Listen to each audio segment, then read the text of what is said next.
This is John Black, super chemist. I don't know what number we're on, 13 or something like that.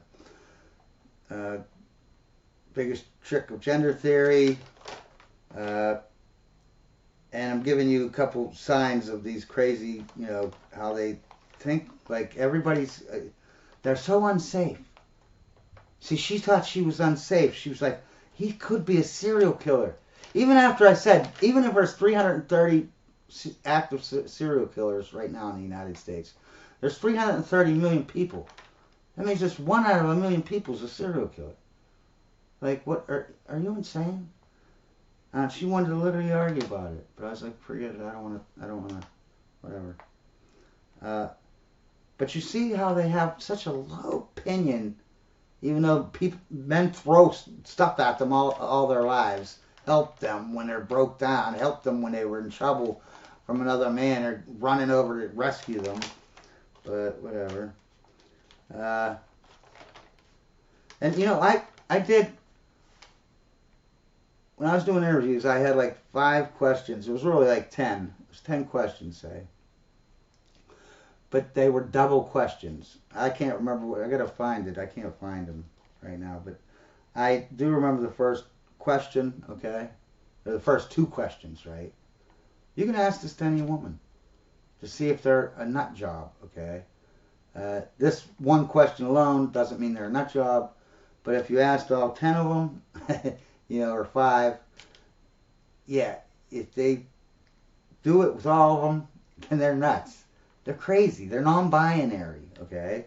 And here's 2 questions, right? Because what it is they're the same exact question. They're just rephrased, right? One, I use the first sentence, I use a word. In the second sentence, I use the definition of that word and take that word out, you know what I mean? And just use the definition. And they contradict themselves. And then sometimes they even argue about it after you've shown that they've contradicted themselves. So anyways, here's the first question. So if you want to see if someone's normal, go ahead, ask. I dare you, if you're a man, to go out and ask 5 women this question.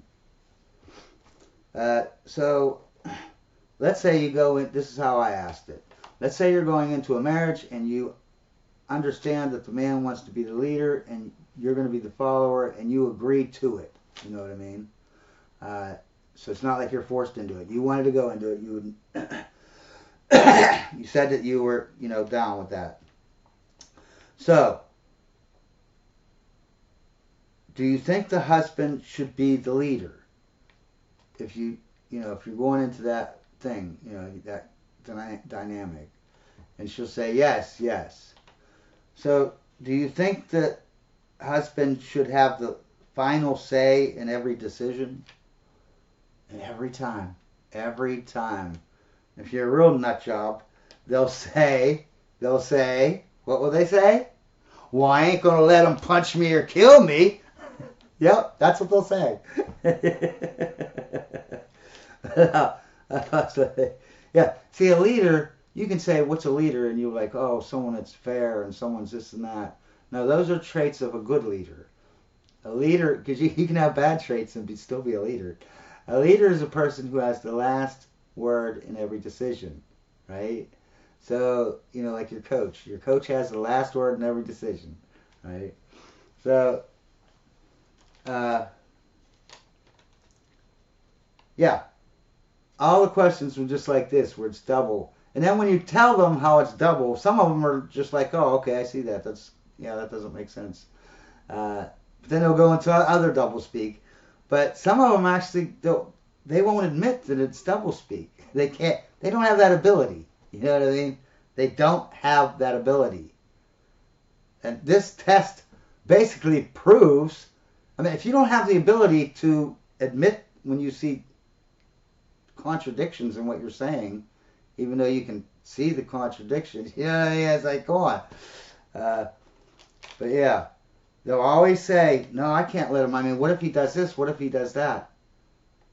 You picked him. What are you talking about?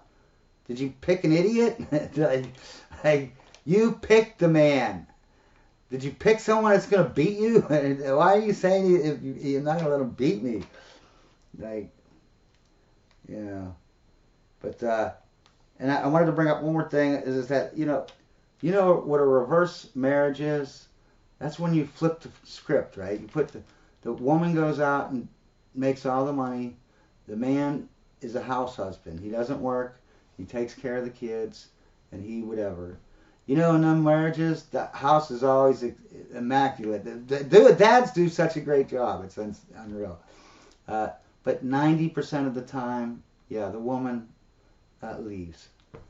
She complains that he's. What's funny is if she was in the reverse position, 100% guaranteed, if she was the housewife, she would be complaining about how it's slavery to be a housewife. But 100% almost, pretty much.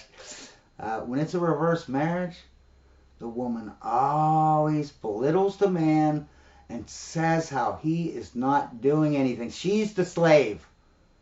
Like no matter what position you put the woman in, she thinks she's a slave. Doesn't matter what position. She's going to say that she's the victim. She's going to say she's the victim. And you know, why do they go back to the bad boy, right? There's two reasons, okay? One is they go to the bad boy because we've feminized all the men. And women don't like feminized men. They need a leader, okay? And the other reason is, okay, because if you're a fair leader, right, you make decent money, you should be able to easily get a woman, okay? You don't have to get these non-binary freaks, right, that want to work and crap. But the other reason why they go to the bad boy, right, once they destroy their biomechanism, their survival biomechanism for pair bonding, you know, once they destroy that by getting ran through by a train of dudes, they can't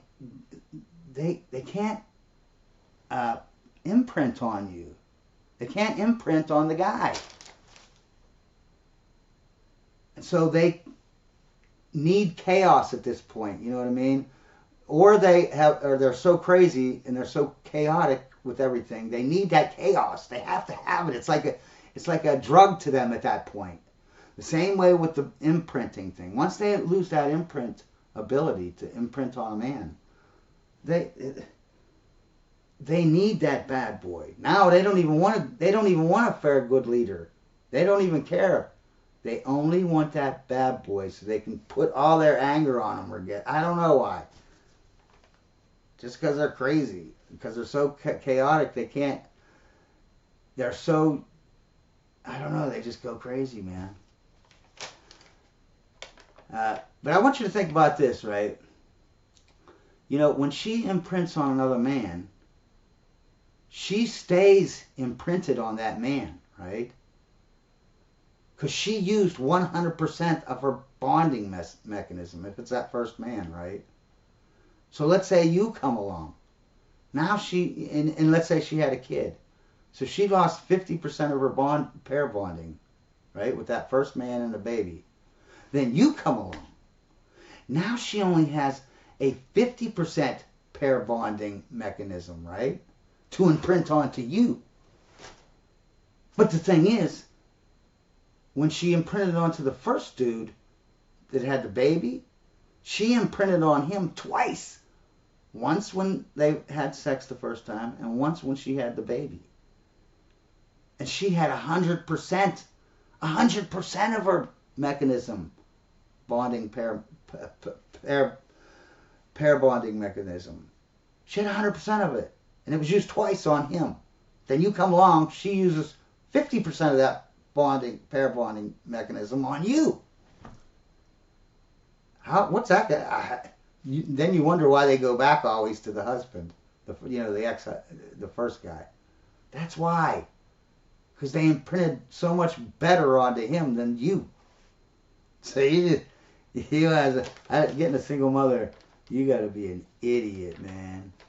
And also, you know, back on the first video or whatever, or second one, where I was going over the non-binary family, I only went over, there was Daniel and there was Joy.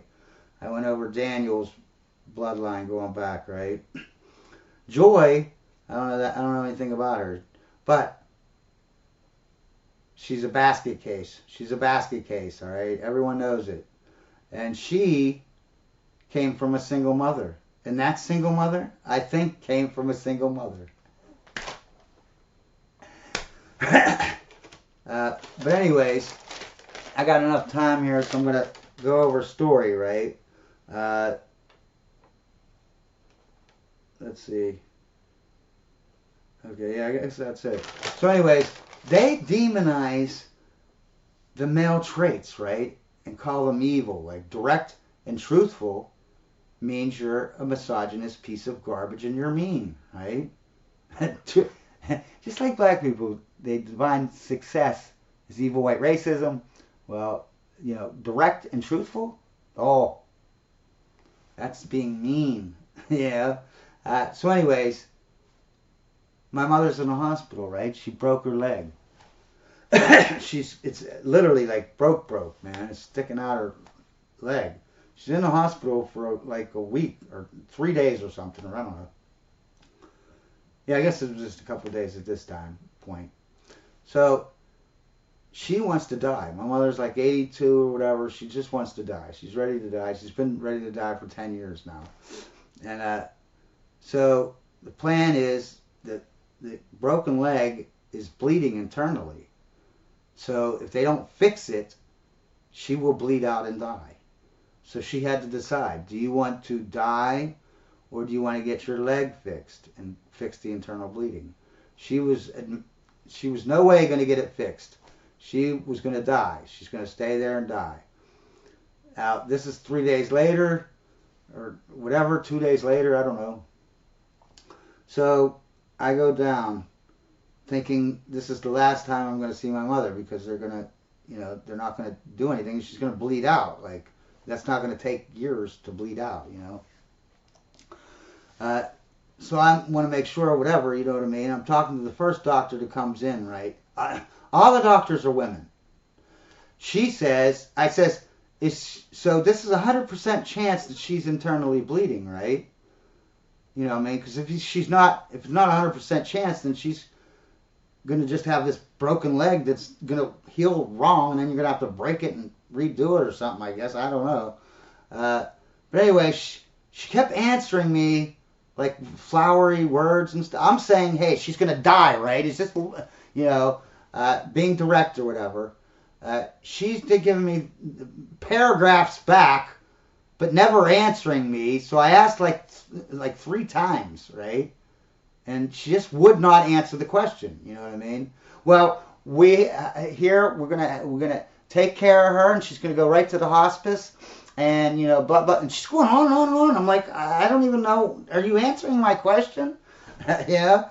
So I'm not gonna press it. She's a woman, and I know for a fact because we're waiting. There's gonna be a group of doctors coming in later on, right? So the group come in. I'm like, oh my God, they're all freaking women, all of them. There's like four or five, all women. So I say, now just think if I wasn't acting like a man. My mother would, because this is what happened. I said, look, I need to know, you need to answer me now, right now, and you need to start your freaking answer with yes, no, or I don't know, or I'm going to freak out, okay? I said, is she 100% chance internally bleeding right now? Yes or no? Oh, I don't know. And then she started to go into a thing. I said, oh, there we go. See? But just think if I wasn't there, a man wasn't there. 6 doctors, my sisters, all of them, my mother herself, all going to let her just be deformed, basically. She's so old. When that, you know, they'd have to break that and redo it. They were going to make her be deformed, all because they were all afraid to say, just be direct and truthful. You know what I mean? They were going to let her do that. They were just going to let her, like, what the